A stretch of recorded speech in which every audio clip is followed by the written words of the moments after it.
saya adalah pembentang pertama pada pagi ini dalam seminar isu-isu semasa Ahli Sunnah wal Jamaah, dan tajuk yang saya akan bentangkan adalah penjelasan mengenai hadis Nur Nabi Muhammad sallallahu alaihi wasallam. Dan saya kira ini adalah suatu pembentangan yang penting dan signifikan insya-Allah. Dan saya juga mengetahui bahawa ini bukanlah kali pertama isu berkenaan dengan Nur Nabi Muhammad sallallahu alaihi wasallam dibentangkan di dalam seminar yang dianjurkan oleh Jabatan Mufti Kerajaan Negeri Sembilan kerana lebih kurang 10 tahun yang lepas jemputan dari ulama Mesir. Jabatan Mufti Negeri Sembilan menjemput mantan Rektor Al-Azhar iaitu Syekh Dr. Omar Hashim Hafizahullah dalam seminar Ahli Sunnah wal Jamaah, dan tajuk yang beliau bentangkan adalah berkenaan dengan Nur Nabi Muhammad sallallahu alaihi wasallam. Maka pembentangan pada hari ini adalah sebuah kesinambungan, dan apa yang tidak disentuh oleh beliau pada hari ini akan disentuh secara spesifik dan khusus, iaitu berkaitan dengan hadis Nabi Muhammad sallallahu alaihi wasallam. Manakala Syekh Dr. Omar Hashim beliau menyentuh secara umum berkenaan dengan konsep dan juga faham Nur Nabi Muhammad sallallahu alaihi wasallam. Dan saya kira penjelasan ini amat penting, bukan untuk memaksa sesiapa untuk mempercayai ataupun untuk memegang bahawa ciptaan yang pertama adalah Nur Nabi Muhammad sallallahu alaihi wasallam, ataupun untuk mempercayai keawalan kejadian Nabi Muhammad sallallahu alaihi wasallam. Kerana masing-masing di antara kita ada berlatar belakangkan perguruan yang berbeza.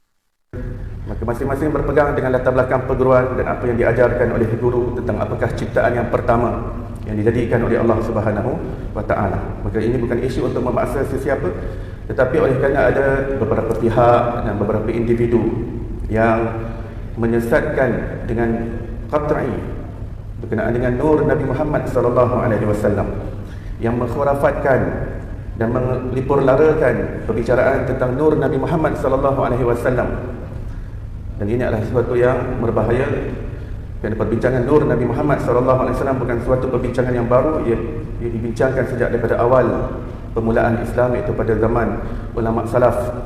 Dan dalam kajian saya, dalam dapatan kajian saya, mendapati setiap era, pada setiap kurun, pada setiap abad, pada setiap zaman, begitu ramai ulama yang mengangkat perbicaraan Nur Nabi Muhammad sallallahu alaihi wasallam dan mensabitkannya sebagai ciptaan yang pertama. Dan mereka adalah ulama-ulama besar, mereka adalah ulama-ulama muktabar. Dan kesabitan keawalan Nur Nabi sallallahu alaihi wasallam yang disebutkan mereka dalam kitab-kitab mereka adalah bersandarkan kepada Al-Quran dan Sunnah. Mereka tidak buat keluar daripada kocek mereka sendiri. Mereka bukan cedok daripada falsafah Yunani.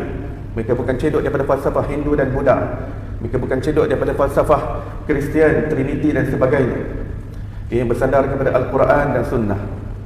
Tidak mungkin ulama-ulama muktabar ini ingin mengambil suatu fakta yang jelas bercanggah dan bertentangan dengan ajaran yang dibawa oleh Nabi sallallahu alaihi wasallam, seperti mana yang terdapat di dalam Al-Quran dan seperti mana yang terdapat di dalam As-Sunnah.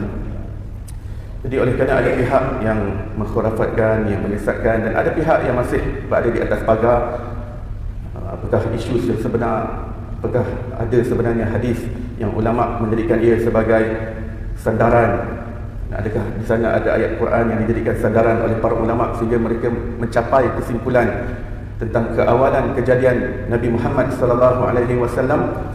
Maka di sini pentingnya penjelasan pada hari ini supaya ia sedikit sebanyak dapat memberikan suatu diskusi dan suatu sisi pencerahan berkenaan dengan apakah sandaran berkenaan dengan Nur Nabi Muhammad sallallahu alaihi wasallam. Dan tajuk Nur Nabi Muhammad adalah merupakan tajuk tesis PhD yang saya sedang tulis, dan saya masih sibuk menyiapkan kajian tesis ini. Dan dialog-dialog yang saya lakukan di FB, saya mengambil manfaat dan faedah yang besar daripada rakan-rakan, bukan daripada yang menyokong semata-mata, tetapi daripada yang menentang. Saya mengambil banyak limpahan faedah dan juga manfaat daripada mereka. Dan apa yang berada di slide tuan-tuan, slide tuan-tuan yang di print itu, saya boleh katakan itu mungkin 2 ataupun 3% sahaja daripada dapatan kajian saya berkenaan dengan Nur Nabi Muhammad sallallahu alaihi wasallam. Dapatan yang penuh adalah huraian tentang seluruh ulama, daripada mufassirin, daripada muhaddisin, daripada fuqaha, daripada mutakallimin, daripada mu'arrikhin, daripada udaba, daripada masyaikh tarikat sufi yang muktabar, dan setiap daripada rujukan kitab mereka bagaimana mereka membincangkan berkenaan dengan nur Nabi Muhammad SAW yang bertepatan dengan ajaran yang dibawa oleh Nabi SAW selari dengan Al-Quran dan Sunnah. Baik, kita mulakan pada slide yang pertama. Minta maaf saya cepat, tekak saya cepat kering, saya minta maaf untuk minum.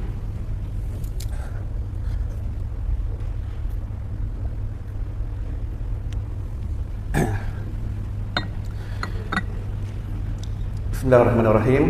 Perbincangan mengenai nur Nabi Muhammad SAW tidak pernah menjadi usul atau dasar akidah di kalangan ulama, termasuk para ulama sufi. Ada tak dalam slide? Ada. Imam Muhammad Fauzi Ar-Rumi dalam kitabnya Al-Jamalud Dayani Al-Jalalid Dawani menjelaskan sesungguhnya yang dimaksudkan dengan usul akidah itu ialah segala perkara-perkara yang dihukum dengan kekufuran kepada mereka yang mengingkarinya. Maka saya kira ini juga adalah kepentingan penjelasan dan pencerahan pada pagi ini, kerana ada beberapa pihak dan individu yang melakukan kepincangan ilmu dengan memasukkan sesuatu yang bukan usul akidah sebagai usul akidah, lalu menyesatkan orang-orang lain dengan kerana itu. Ya. Sedangkan perbincangan nur Nabi SAW tidak pernah menjadi usul akidah. Ini adalah sebahagian daripada furu' agama. Dan sejak daripada awal dalam ilmu hadis, dalam pengajian hadis sendiri berkenaan dengan ciptaan yang pertama, ini adalah sesuatu yang khilaf. Bagaimana sesuatu yang khilaf ataupun sesuatu yang ada perselisihan ulama berkenaan dengannya boleh dijadikan sebagai usul akidah? Usul akidah adalah sesuatu yang qat'i, yang tidak ada ikhtilaf di dalamnya. Contohnya sifat qidam Allah Subhanahu Wa Taala. Ini adalah sesuatu yang qat'i. Ini usul akidah. Allah bersifat qidam, tidak boleh ada ikhtilaf. Allah bersifat qidam ataupun tidak. Akan tetapi perbincangan nur Nabi sallallahu alaihi wasallam di dalam lubuk-lubuk kitab-kitab para ulama sudah pun menetapkan bahawa ciptaan yang pertama adalah ikhtilaf yang muktabar, seperti mana yang disebutkan oleh Maulana Anwar Shah Al-Kashmiri. Nanti kita akan sebutkan daripada mana kitabnya, iaitu Fathul Bari. Beliau mengatakan bahawa ciptaan yang pertama daripada asal lagi dah memang menjadi ikhtilaf yang muktabar di kalangan ulama. Hatta ulama sufi tidak menjadikan ia sebagai usul akidah, tidak menjadikan ia usul i'tiqad, usul tauhid. Yakni siapa yang tidak mempercayai nur Nabi Muhammad SAW, dia kufur. Tidak ada seorang ulama yang mengatakan sedemikian, hatta ulama sufi. Siapa yang tak percaya ciptaan yang pertama adalah nur Nabi SAW, maka dia telah terkeluar daripada Islam. Tidak ada seorang ulama yang mengatakan sedemikian. Ya. Bahkan Imam Bukhari rahimahullah yang terkenal dengan fiqhul hadis fi tarajumihi, beliau terkenal dengan penetapan hadis-hadis yang diletakkan di bawah tajuk-tajuk yang beliau letakkan pada penamaan bab, dan kebijaksanaan serta kejeniusan beliau dalam ilmu hadis adalah bagaimana beliau menamakan bab-bab tersebut dan senarai hadis-hadis yang diletakkan di bawah bab tersebut. Pada bab yang pertama, Sahih Bukhari, ada berkaitan dengan iman, kitabul iman. Beliau tidak meletakkan hadis yang berkaitan dengan ciptaan yang pertama di dalam kitabul iman. Beliau meletakkan di dalam kitab Bada'il Khalq. Beliau menamakan sebuah bab kitab Bada'il Khalq, kitab berkenaan dengan permulaan penciptaan, dan itu beliau letakkan setelah kitabul buyu'. Begitu juga dengan Imam Ibn Kathir membincangkan berkenaan dengan ciptaan yang pertama dalam Al-Bidayah wa Nihayah. Imam Tabari meletakkan bab Ibtida'ul Khalq dalam kitabnya Tarikh At-Tabari. Dan juga ulama-ulama yang lain tidak pernah meletakkan perbincangan ciptaan yang pertama dalam usul akidah, di dalam kitab akidah mereka, dalam kitab i'tiqad mereka. Imam Baihaqi mempunyai kitab bernama Al-I'tiqad. Beliau tidak meletakkan perbincangan ciptaan pertama dalam kitab i'tiqad beliau. Imam Baihaqi meletakkannya dalam Dalailun Nubuwah. Kerana perbincangan nur Nabi SAW adalah juga termasuk dalam genre tanda-tanda kenabian Rasulullah SAW. Dan Imam Baihaqi juga terkenal dengan meletakkan hadis-hadis dalam kitab-kitabnya yang khusus, yang i'tiqad. Apakah hadis-hadisnya dalam Sunan Baihaqi, apakah hadis-hadis yang berkaitan dengan fiqh di dalamnya. Kemudian setiap daripada kitab Imam Baihaqi menceritakan tentang apakah jenis hadis-hadis yang berada di dalamnya. Dan beliau tidak meletakkan perihal ciptaan pertama di dalam kitabul i'tiqad. Ada seorang individu yang saya berdialog, Beliau menolak tentang nur Nabi Muhammad sallallahu alaihi wasallam. Beliau menyatakan dengan pasti bahawa nur Nabi sallallahu alaihi wasallam adalah usul akidah. Buktinya ada orang yang tersesat. Bukti yang beliau kemukakan ada kerana ada orang yang mempercayai bahawa Nabi Muhammad sallallahu alaihi wasallam itu Tuhan dan sebagainya. Dan beliau mengatakan buktinya ini sama dengan apa yang dikemukakan oleh falsafah Yunani, falsafah orang-orang Kristian dan sebagainya. Maka hal-hal seperti itu tidak menyebabkan sesuatu itu menjadi usul akidah. Walaupun ramai pun orang yang sesat berkenaan dengannya ataupun sama dengan yang kepercayaan budaya agama lain, ini tidak akan masuk dalam usul akidah kerana ulama mempunyai disiplin, ulama mempunyai kerangka ilmunya yang mantap untuk membahagikan dan membezakan antara perkara yang menjadi usul akidah dan apakah yang menjadi perkara-perkara furu' dalam keilmuan agama kita. Seseorang tidak boleh sesuka hati memasukkan satu perkara dalam usul akidah hanya kerana bersandar kepada faktor-faktor yang rapuh. Baik, slide yang berikutnya. Nur Nabi Muhammad sallallahu alaihi wasallam adalah tergolong dalam hal-hal furu' dalam keilmuan Islam. Maka individu tadi saya minta beliau nyatakan, saya sudah menyatakan bahawa Imam Bukhari tidak meletakkan di dalam kitab beriman, bahkan dalam kitab yang lain, bahkan beliau meletakkan berkenaan dengan ciptaan awal Nabi sallallahu alaihi wasallam di dalam kitabnya Tarikh Al-Bukhari. Imam Sayyuti meletakkannya dalam Khasaisul Kubra. Dan tidak ada seorang ulama akidah pun yang memasukkan perbincangan ciptaan pertama dalam perbincangan akidah. Maka saya minta beliau nyatakan kalau ada ulama yang memasukkan ciptaan pertama, perbincangan ciptaan pertama dalam usul akidah, supaya kita dapat tahu bahawa di situ ada perbezaan pendapat. Tapi sampai sekarang saya tidak mendapat jawapannya. Ya. Hal-hal furu' adalah sesuatu yang boleh berada dalam lingkungan perselisihan antara ulama, yang mana ia tidak menjejaskan akidah seseorang dalam memilih mana-mana pendapat yang diperselisihkan itu. Seperti mana ciptaan pertama sejak daripada awal perbincangan ilmu hadis, perbincangan para ulama membezakan antara kalam, arash dan juga air. Dan juga ulama juga memasukkan nur Nabi sallallahu alaihi wasallam sebagai ikhtilaf yang muktabar, seperti mana Imam Badruddin Al-Aini, seperti mana Imam Maulana Anwar Shah Al-Kashmiri, seperti mana Sahibul Jawharat Tauhid Imam Ibrahim Al-Laqani, dan ramai lagi ulama yang saya akan nyatakan nanti. Mereka semua menyatakan bahawa ciptaan yang pertama adalah suatu ikhtilaf yang muktabar. Maka sesuatu yang ada ikhtilaf dia mesti masuk di dalam hal-hal furu', tidak mungkin jadi sesuatu yang qat'i sehingga ia termasuk dalam usul akidah. Hal-hal furu' adalah sesuatu yang boleh berada dalam lingkungan perselisihan antara ulama, yang mana ia tidak menjejaskan akidah seseorang dalam memilih mana-mana pendapat yang diperselisihkan itu. Seperti mana kita percaya kepada sifat wujud, maka sifat wujud wajib bagi Allah Subhanahu Wa Taala. Akan tetapi untuk mempercayai adakah makna wujud itu ainul wujud ataupun ainul mawjud ataupun az-zaid ala zat, adakah ianya tambahan sifat ke atas zat ataupun adakah ianya adalah ain zat, maka ia adalah perbincangan furu'. Walaupun ia perkara gaib, ia sekali-kali tidak masuk dalam usul akidah. Walaupun ia perkara gaib, perkataan wujud itu sendiri juga ada suatu sifat berkaitan dengan gaib, dan ia tidak terdapat dalam Al-Quran dan hadis, tidak terdapat dalam qaulus sahabi. Tapi ia ijma' para ulama menetapkan sifat wujud bagi Allah Subhanahu Wa Taala. Perbincangan ciptaan pertama, sejak awal telah wujud perselisihan ulama mengenainya. Tidak mungkin sesuatu yang terdapat perselisihan padanya menjadi usul akidah. Maulana Anwar Shah Kashmiri dalam Al-Arfu Syazi Syarah At-Tirmizi jilid 3 hadis nombor 2155 menegaskan bahawa nur Nabi Muhammad SAW adalah merupakan ikhtilaf yang muktabar dalam perbincangan ciptaan pertama. Permasalahan yang terjadi pada masa kini adalah beberapa pihak dan juga individu yang membincangkan tentang nur Nabi SAW seolah-olah ia bukan lagi dikira sebagai ikhtilaf yang muktabar. Ditetapkan seolah-olah secara qat'i bahawa siapa yang percaya kepada nur Nabi SAW keawalannya, kejadiannya, bahawa alam ini tercipta daripada nur Nabi SAW, ini adalah sesat. Seolah-olah dia bukan lagi suatu ikhtilaf, dan ini adalah suatu kepincangan ilmu. Senarai ulama yang mengakui nur Nabi Muhammad SAW adalah termasuk dalam senarai ikhtilaf ciptaan pertama ialah yang pertama Imam Badruddin Al-Aini dalam Umdatul Qari Syarah Al-Bukhari, Imam Mar'i bin Yusuf Al-Karami Al-Maqdisi Al-Hambali dalam Nuzhatul Nufus Al-Akhyar wa Matlaq Syawarib Al-Anwar dan Bahjatul Nazirin wa Ayatul Mustadillin. Kemudian Imam Zurqani dalam kitabnya Syarah Mawahib. Imam Ismail Al-Ajluni dalam Iqdul Jawhar Al-Thami.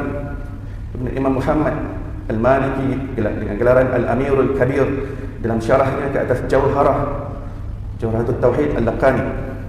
Keenam, Syekh Muhammad Zahid Al-Kausari dalam Irgham Al-Murid. Ketujuh, Syekh Abdullah Sa'id Al-Lahji dalam Muntahal Sul ala Wasaisil Wusul ila Syama'ili Rasul al-fasl al-awwal fi jamali suwaratihi sallallahu alaihi wasallam.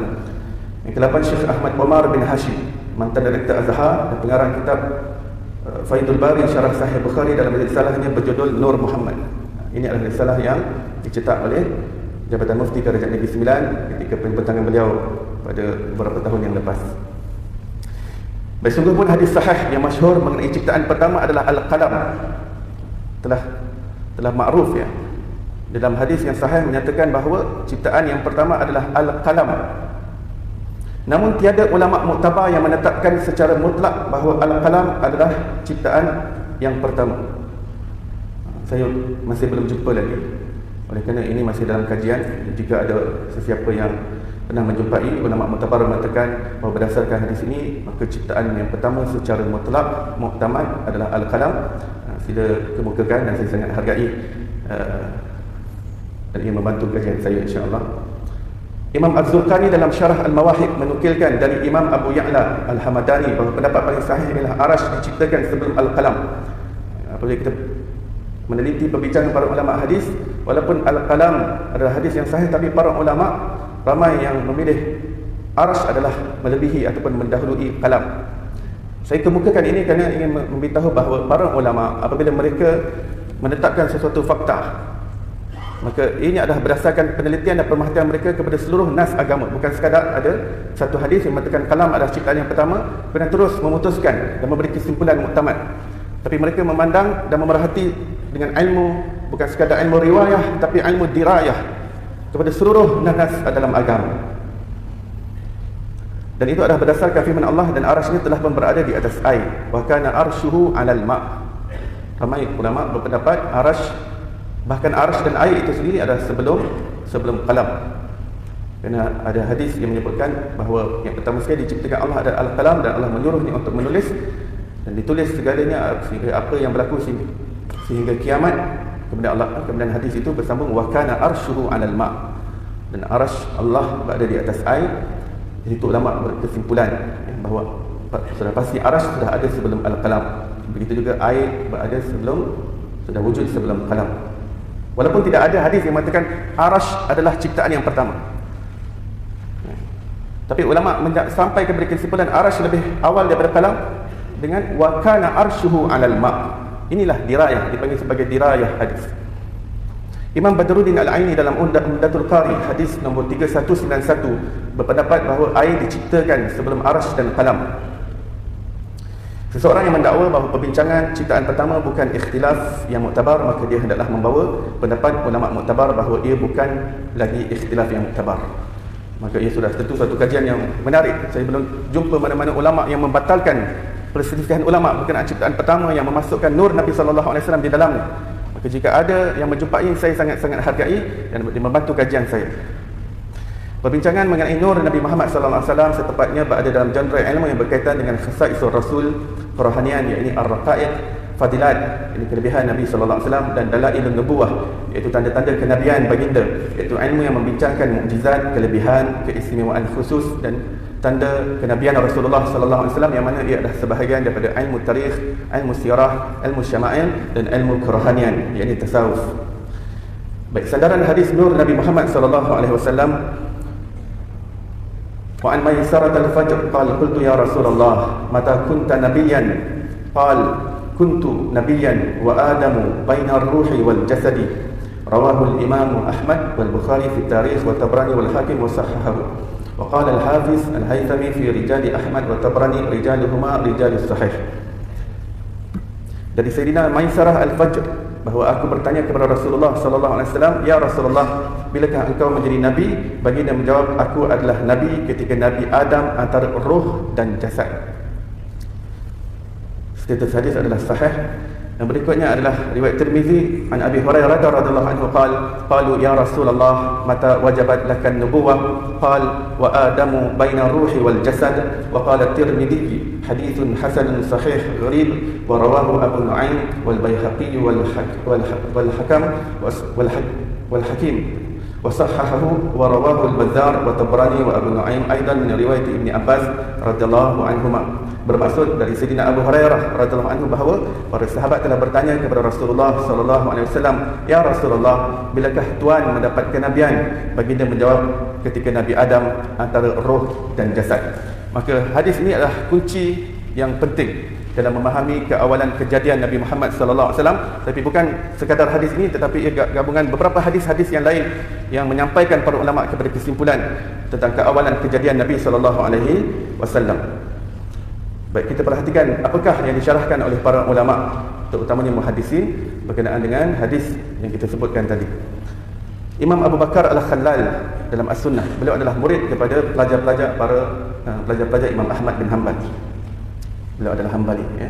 Meriwayatkan akhbarani Harb ibn Ismail Al-Kirmani qala qultu li Ishaq yani ibn Rahway hadits Maisarah al-Fajr qala qultu ya Rasulullah sallallahu alaihi wasallam mata kunta nabiyyan qala wa adamu baina ruhi wal jasad ma ma'nahu qala qabla an tunfakha fihi ar-ruh wa qad khuliqa sallallahu alaihi wasallam. Telah mengkhabarkan kepadaku Harb bin Ismail Al-Kirmani, beliau berkata bahawa aku bertanya kepada Ishaq bin Rahway. Ishaq bin Rahway adalah rakan Imam Ahmad bin Hanbal dan juga murid kepada Imam Ahmad bin Hanbal, mengenai hadis Maisarah al-Fajr yang berkata, aku telah bertanya, ya Rasulullah sallallahu alaihi wasallam, bilakah Tuhan menjadi nabi? Baginda menjawab, ketika Nabi Adam antara ruh dan jasad. Apakah maknanya? Beliau, yakni Ishaq bin Rahway, menjawab, sebelum ditiupkan ruh padanya, yakni Nabi Adam, Nabi Muhammad sallallahu alaihi wasallam telah pun tercipta. Imam Taqiyuddin As-Subki dalam Al-Fatawa dalam bab ta'zim wal minnah, ketika mengulas mengenai hadis Adam baina ruhi wal jasad, hadis yang saya sebutkan sebagai sandaran tadi, saya namakan sebagai hadis Adam baina ruhi wal jasad. Para ulama bersepakat mengatakan bahawa telah sabit bahawa Allah Ta'ala menciptakan ruh sebelum jasad, seperti mana Imam Ibrahim Al-Laqani dalam syarah Jawharatul Tauhid mengatakan bahawa al-arwah qabla al-ajsad.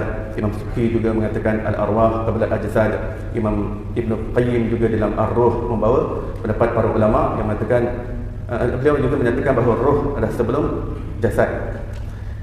Imam Subki menegaskan bahawa keawalan kenabian Rasulullah sallallahu alaihi wasallam bukan hanya sekadar di dalam ilmu ilahi, akan tetapi keawalan pada kejadian yang nyata. Saya bawakan pendapat ini kerana ada pihak yang berpendapat bahawa Rasulullah menjadi Nabi ketika Nabi Adam antara roh dan jasad, mengatakan ini adalah hanya tulisan yang termaktub di dalam Lauh Mahfuz, hanya ia sebagai tulisan kenabian di dalam takdir. Hal itu dijawab oleh Imam Subki bahawa ia bukan sekadar tulisan, tetapi keawalannya adalah pada kejadian yang nyata. Imam Zurqani dalam Syarah Al-Mawahib mempunyai pandangan yang selari dengan Imam Subki kerana jelas beliau kalimah yang digunakan dalam hadis ialah kuntu, yang berasal daripada perkataan al-kaun yang bermaksud kejadian, bukan al-kitabah, yakni tulisan.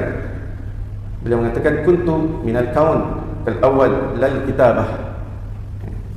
Jika anda daripada latar belakang perguruan yang mendapat syarahan hadis Adam baina ruhi wal jasad ini adalah sekadar kitabah, sekadar penulisan takdir di Lauh Mahfuz, silakan dengan pegangan anda. Silakan untuk terus berpegang dengan latar belakang perguruan anda. Tidak menjadi masalah. Ini adalah perkara ikhtilaf. Hanya saja ada ulama yang menjelaskan bahawa ia bukan sekadar kitabah, tetapi ia adalah kejadian yang nyata berdasarkan kefahaman mereka terhadap lafaz hadis. Imam Ibn Rajab Al-Hanbali dalam Lataiful Ma'arif bab wazaif Syahri Rabi'il Awal dan bab majlis fadli tadhkir billah ta'ala wa majalis al-wa'zi mengulas bahawa hadis Adam baina ruhi wal jasad menunjukkan bahawa Nabi Muhammad sallallahu alaihi wasallam telah hidup sebelum Nabi Adam memperolehi hayat. Maka tidak boleh dikatakan bahawa Nabi Adam dicipta sebelum Nabi Muhammad sallallahu alaihi wasallam, kerana Nabi Muhammad telah wujud sebelum Nabi Adam ditiupkan roh padanya. Dan jika bukan kerana Nabi Muhammad sallallahu alaihi wasallam, nescaya tidak diciptakan Adam. Tuan-tuan dan puan yang dimuliakan Allah Subhanahu wa taala, apabila berbincang berkenaan nur Nabi sallallahu alaihi wasallam, yang dimaksudkan adalah ruh Nabi Muhammad sallallahu alaihi wasallam. Dia bukan sekadar jasad yang dilahirkan di Mekah semata-mata. Jasad yang dilahirkan di Mekah, itu campuran tanah, ada campuran air, dan juga campuran juga dengan cahaya yang ditiupkan, roh yang ditiupkan pada jasad itu adalah nur. Juga Imam Ibrahim Al-Laqani juga menegaskan bahawa roh itu adalah nur, seperti mana ia juga disebutkan oleh Imam Ibn Qayyim dalam Ar-Ruh. Dia membawa pendapat bahawa roh itu adalah ciptaan nur, dan ramai lagi ulama yang mengatakan yang sedemikian. Dan Imam Ibn Qayyim juga membawa dalil para ulama yang mengatakan kenapa roh itu dipanggil sebagai nur, sebagai ciptaan cahaya, ciptaan nur. Boleh rujuk dalam kitab Ibn Qayyim. Dan juga polemik yang terjadi pada saat ini dalam dapatan kajian saya sepanjang sejarah keilmuan Islam, saya dapati tidak ada ulama muktabar yang menolak tentang keawalian kejadian Nabi SAW. Tidak ada siapa yang menolak tentang Nabi Muhammad SAW rohnya itu lebih awal tercipta daripada Nabi-Nabi yang lain. Tidak ada siapa yang menolak tentang konsep nur Nabi Muhammad SAW itu sendiri. Saya cuba dapati sampai yang terakhir, hatta Imam Ibn Taymiyah, saya mencari dalam Al-Fatawah, beliau tidak menolak secara mutlak tentang keawalan kejadian Nabi Muhammad SAW.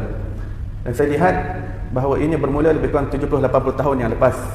Ia lebih banyak bermula apabila kerajaan Saudi naik dan ulama-ulama di dalamnya yang mula mempermasalahkan hadis-hadis ini, dan ini diikuti oleh orang-orang di belakang sehingga dengan melulu dan secara bermudah-mudahan menyesatkan orang yang berpegang kepada keawalan kejadian nur Nabi SAW dengan beralasankan bahawa hadis Jabir tidak sabit. Ada sebuah hadis yang masyhur yang digunakan oleh para ulama dalam berkaitan dengan keawalan nur Nabi SAW, iaitu hadis Jabir, nuru nabiyika ya Jabir. Dalam kajian saya, bahawa hadis ini saya tidak jumpa sanadnya. Boleh dikatakan ia adalah la aslalahu. Paling awal saya lihat yang menukilkan hadis ini adalah Imam Najmuddin Ar-Razi. Imam Najmuddin Ar-Razi tahun 1200 lebih Masihi. Kemudian diikuti oleh Imam Al-Qustulani yang hidup lebih kurang 1500 Masihi. Kemudian Imam Zulqani juga tidak menolak. Kemudian diikuti pada tahun 1700 lebih oleh Maulana Abdul Haq Al-Laqnawi dalam kitabnya yang menyatakan bahawa berkenaan dengan hadis Jabir tersebut. Tetapi tidak dinyatakan sanad, dan saya dapati hadis Jabir mempunyai masalah pada sanadnya. Dia disebabkan oleh itu ramai orang, beberapa pihak yang tertentu menolak berkenaan dengan keawalan nur Nabi SAW hanya bersandar kepada tidak sabitnya hadis Jabir. Dan ini adalah sesuatu yang pincang di dalam mencapai suatu kesimpulan dalam fakta ilmu. Dan suatu fakta yang dicapai oleh para ulama tidak hanya bergantung kepada riwayah, tetapi juga adalah dengan dirayah yang dimiliki oleh para ulama, yakni pemahatan mereka kepada seluruh nas agama, bukan bersandar pada satu dua hadis kemudian terus membuat kesimpulan yang melulu. Maka ramai yang menolak nur Nabi SAW hanya dengan beralasankan hadis Jabir tidak sabit, hadis Jabir palsu, hadis Jabir maudhu', hadis Jabir tidak ada asal, hadis Jabir tidak ada sanad. Inna lillahi wa inna ilaihi raji'un. Para ulama sepanjang 1400 tahun mereka tidak hanya bersandar kepada hadis Jabir. Mereka ada sandaran ayat-ayat Al-Quran. Cuma pada ketika ini saya tidak dapat membawakan tafsir-tafsir para ulama, kerana tajuk yang diberikan kepada saya lebih pada hadis. Mungkin pada masa akan datang insya-Allah kita akan bukakan dengan lebih mendalam dan panjang. Maka apa yang saya ingin nyatakan dan tekankan di sini, keawalan kejadian nur Nabi SAW tidak hanya bersandar kepada hadis Jabir, dan saya juga mengakui bahawa hadis tersebut mempunyai masalah daripada segi sanadnya. Akan tetapi para ulama yang berpegang kepada keawalan nur Nabi SAW mempunyai sandaran dan juga sokongan-sokongan hadis dan juga ayat-ayat Quran yang mereka fahami secara dirayah dan mustanbatah. Persoalannya, mengapa para ulama masih menggunakan hadis Jabir? Dan itu adalah suatu perbincangan yang panjang pula kerana ia berkaitan dengan dirayah, dan saya tidak fikir saya boleh buka pada sekarang sebab saya nak habiskan slide. Yang penting ia berkaitan dengan dirayah, para ulama tidak menolak. Bahkan Syekh Ali Jumaah mengatakan hadis Jabir ia ada permasalahan pada riwayatnya tetapi maknanya sahih. Juga Maulana Abdul Hayy Al-Laqnawi juga mengatakan keawalan kejadian Nabi SAW menerusi hadis Jabir adalah membawa makna yang sahih. Hadis Jabir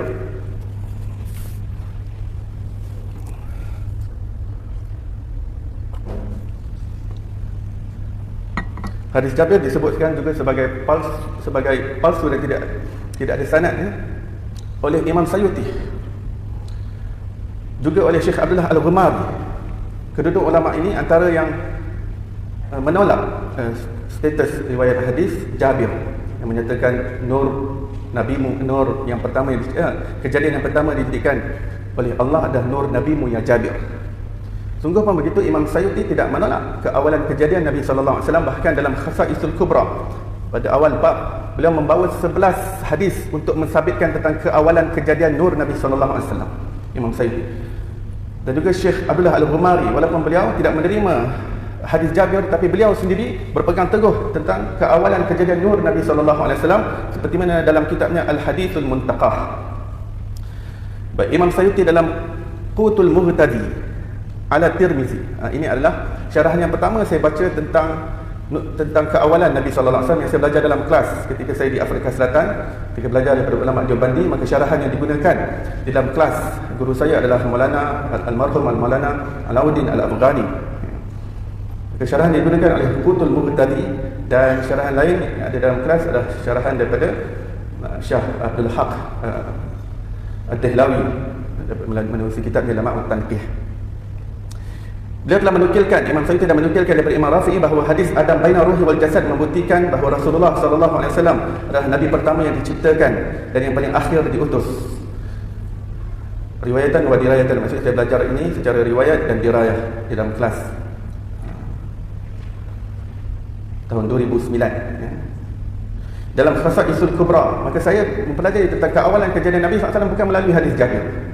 Saya melalui secara riwayatan dan dirayatan di dalam kelas, dalam pengajian hadis Kutubus Sittah dan syarahan yang kita dapat di dalam kelas. Dalam Khasaisul Kubra, Imam Sayuti menyatakan bahawa hadis Adam baina ruhi wal jasad adalah berkait dengan hadis aku adalah nabi pertama dalam penciptaan dan yang terakhir dalam pengutusan, sebagai tafsiran kepada ayat Quran. Dan ingatlah ketika kami mengambil perjanjian dari nabi-nabi dan dari kamu, yakni Nabi Muhammad, dan dari Nuh, Nabi Ibrahim, Nabi Musa dan Nabi Isa putera Maryam, dan kami telah mengambil dari mereka perjanjian yang teguh. Imam Sayuti meriwayatkan 11 hadis dalam bab pertamanya ini sebagai dalil untuk mensabitkan keawalan kejadian nur Nabi sallallahu alaihi wasallam. Maka Nabi Muhammad sallallahu alaihi wasallam telah diciptakan Allah lebih dahulu daripada Nabi Adam alaihi salam. Maka pertanyaan timbul, bukankah Nabi Adam nabi yang pertama? Ya, daripada segi jasad, tapi daripada segi roh Nabi sallallahu alaihi wasallam lebih awal. Hal tersebut telah dinyatakan oleh Imam Qatadah sebagaimana diriwayatkan oleh Imam Tabari dalam tafsirnya. Beliau meriwayatkan, saya terus baca terjemahan untuk kecam masa, dari Qatadah mengenai firman-Nya, dan ingatlah ketika kami mengambil perjanjian dari nabi-nabi dan dari kamu sendiri dan dari Nuh, surah Al-Ahzab ayat 7. Beliau berkata, dan telah disebutkan kepada kami bahawasanya Nabi Muhammad sallallahu alaihi wasallam pernah berkata, maksud Imam Qatadah yang berkata, Imam Qatadah berkata, telah disebutkan kepada kami bahawasanya Nabi Muhammad sallallahu alaihi wasallam pernah berkata, aku adalah nabi yang pertama dalam penciptaan dan yang terakhir dalam perutusan. Pertama dalam penciptaan, yakni daripada segi roh ya, bukan daripada segi jasad Nabi SAW yang dilahirkan oleh Siti Aminah. Dari segi roh, seperti mana roh kita semua sebelum kita lahir di alam dunia ini, roh kita telah lebih awal tercipta. Tapi daripada segi dan roh Nabi SAW adalah awal tercipta. Imam Abu Bakar Al-Khalal dalam As-Sunnah meriwayatkan mengenai hadis aku telah menjadikan dirimu nabi yang pertama dalam penciptaan dan yang terakhir diutuskan dan yang terawal di antara mereka yang diberi keputusan. Imam Ahmad bin Hanbal telah berkata kepada muridnya Al-Fadal bin Ziyad bahawa Nabi Muhammad sallallahu alaihi wasallam adalah nabi pertama, yakni dalam penciptaan. Dan ingatlah ketika kami mengambil perjanjian dari nabi-nabi dan dari kamu sendiri dan dari Nuh, justru ia perjanjian bermula dengan baginda sallallahu alaihi wasallam. Imam Ahmad bin Hanbal sendiri menyatakan bahawa nabi yang pertama yang diciptakan oleh Allah Subhanahu Wa Taala adalah Nabi Muhammad sallallahu alaihi wasallam, sebelum Nabi Adam, sebelum nabi-nabi yang lain tercipta, yakni pada sudut roh. Imam Qurtubi ketika menafsirkan ayat dan aku adalah orang yang pertama menyerahkan diri wa ana awwalul muslimin, surah An'am 163, beliau menyedarkan makna awal dalam ayat ini antaranya ialah laisa ahaduhum bi awwalihim illa Muhammad sallallahu alaihi wasallam. Tiada seorang pun dari kalangan makhluk yang layak menyandang gelaran yang pertama melainkan Nabi Muhammad sallallahu alaihi wasallam. Inna salati wa nusuki wa mahyaya wa mamati lillahi rabbil alamin la syarika lahu wa bidzalika umirtu. Ini ayat Quran ya. Ayat Quran wa ana awwalul muslimin. Tapi apabila kita manusia yang membacanya dalam doa iftitah, kita tak baca awwalul muslimin, tapi kita baca wa ana minal muslimin. Kerana awwalul muslimin hanya berhak untuk Nabi sallallahu alaihi wasallam. Demikian adalah kerana baginda sallallahu alaihi wasallam. Demikian ini maksud Imam Qurtubi yang kata. Imam Qurtubi kata demikian adalah kerana baginda sallallahu alaihi wasallam adalah yang paling terdahulu diciptakan Allah, sebagaimana hadis yang menyebutkan kuntu awwalal anbiya'i fil khalqi wa akhiruhum fil ba'thi. Aku adalah nabi pertama dalam penciptaan dan yang terakhir dalam pengutusan ke dunia. Sebuah hadis menyebutkan bahawa ketika dalam peristiwa Mi'raj, Rasulullah sallallahu alaihi wasallam telah dibawa malaikat Jibril melalui sekumpulan makhluk yang mana salah seorang dari mereka mengucapkan kepada baginda, Assalamu alayka ya awal, wassalamu alayka ya akhir. Salam sejahtera ke atas kamu wahai yang pertama, dan salam sejahtera ke atas kamu wahai yang akhir. Mula Al-Qari terus di bawah. Mula Al-Qari dalam Syarhus Syifa bab fima warada min sahih al-akhbar wa masyhuriha mengatakan bahawa Rasulullah sallallahu alaihi wasallam dipanggil sebagai awal kerana baginda sallallahu alaihi wasallam adalah yang pertama dicipta. Itu matan daripada Mula Al-Qari, wa huwa sallallahu alaihi wasallam summiya bil awwali wal akhiri innama huwa min haitsu kaunihi awwalan fil khalqi wa akhiran fil ba'thi. Mula Al-Qari dalam kitabnya Al-Mawridul Rawi menekankan bahawa keawalan makhluk yang hakiki ialah nur Nabi sallallahu alaihi wasallam, iaitu al-awwalul haqiqi huwa nurul Muhammadi. Mula Al-Qari terkenal dengan sebagai penegak sunnah dan pembasmi bid'ah. Barang siapa yang mengenal keilmuan Mula Al-Qari, sudah tentu beliau tidak bermudah-mudah. Kalau suatu fakta itu adalah sesat, tidak mungkin Mula Al-Qari ingin mengangkat perbincangan mengenainya. Syah Abdul Haq Ad-Dehlawi, dan ini juga riwayatan wa dirayatan ini yang saya belajar dalam kelas ketika kelas Tirmizi. Syah Abdul Haq Dehlawi dalam lamaan Tanqih Syarah Mishkat Al-Masabih, walaupun dia syarah Mishkat tetapi dibawa dalam syarah dalam hadis Tirmizi, menyatakan bahawa maksud Nabi Adam antara roh dan jasad ialah ketika roh belum ditiup ke jasad Nabi Adam. Maksudnya ialah Nabi Muhammad sallallahu alaihi wasallam adalah terlebih dahulu wujud sebelum Nabi Adam.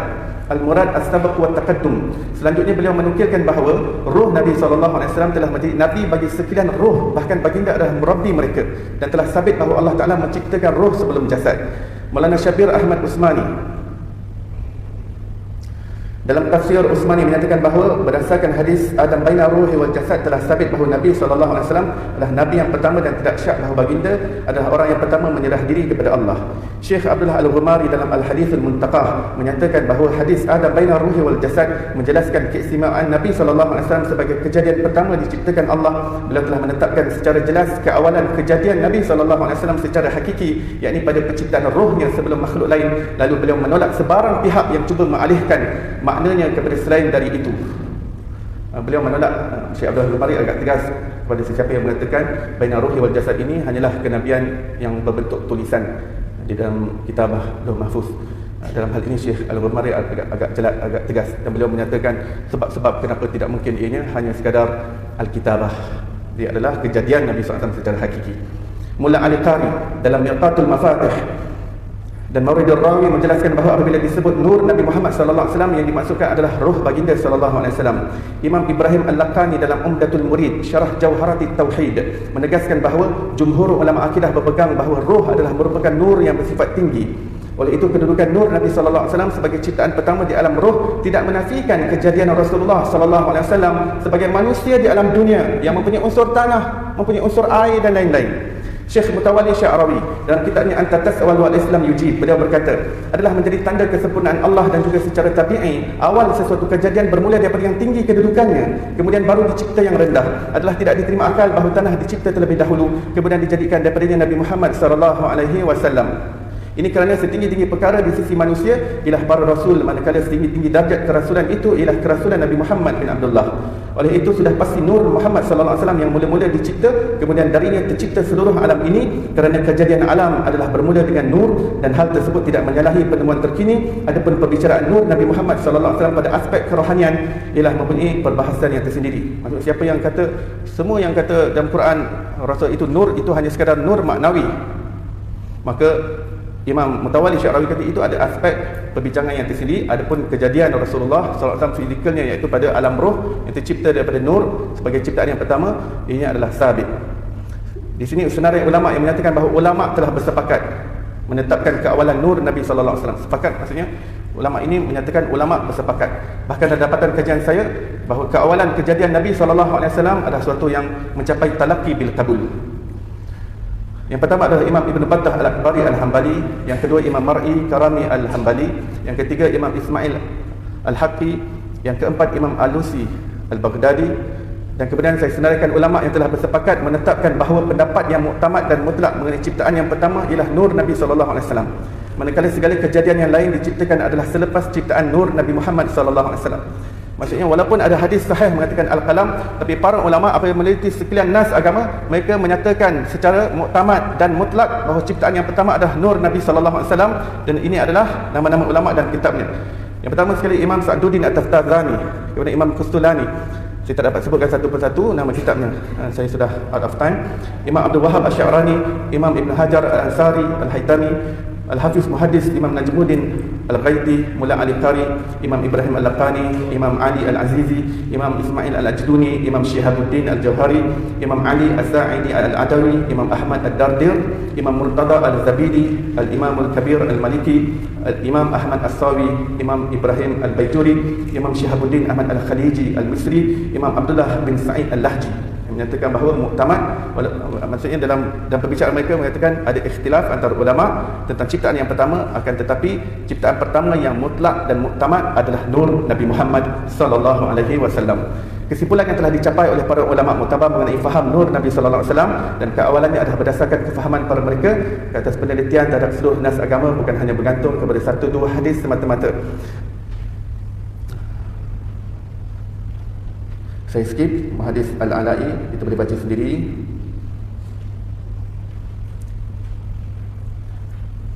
Kita lihat, jika ada segelintir pihak yang memahami faham nur Nabi Muhammad sallallahu alaihi wasallam dengan cara yang salah dan silap, atau ia mempunyai persamaan dengan kepercayaan budaya agama lain, maka tidak sepatutnya perlu dipukul rata dan menghukum secara melulu bahawa semua orang yang berpendirian dengan faham nur Nabi Muhammad sallallahu alaihi wasallam adalah semuanya sesat, kerana ramai ulama muktabar telah dapat memahaminya dengan kefahaman yang sahih.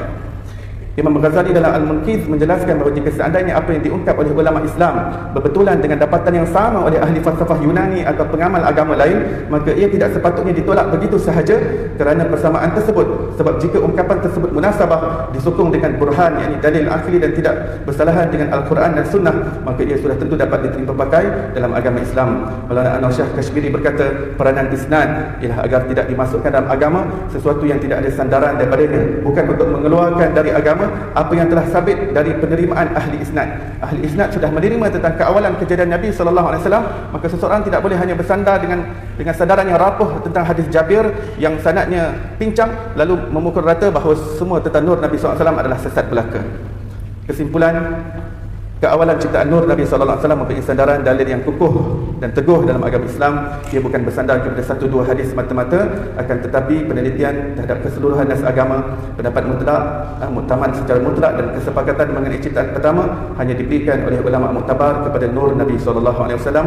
Perbincangan ciptaan pertama adalah ikhtilaf yang muktabar dan merupakan sebahagian dari furu' agama dan bukan usul akidah. Maka di situ penting untuk kita berlapang dada sebagai jalan yang terbaik dalam menyikapi perselisihan pendapat. Rabbana atmim lana nurana, wahai Tuhan kami, sempurnakanlah cahaya kami buat kami, waj'al fi qulubina nura waj'alna nura wa'atina nura wa hab lana nuran ala nur. Mudah-mudahan Allah tambahkan kita cahaya di atas cahaya. Semoga Allah Taala jadikan kita cahaya, Allah Taala masukkan cahaya dalam hati kita. Amin ya rabbal alamin. Sekian, sallallahu ala sayyidina Muhammadin wa ala alihi washabbihi wasallam, walhamdulillahi rabbil alamin.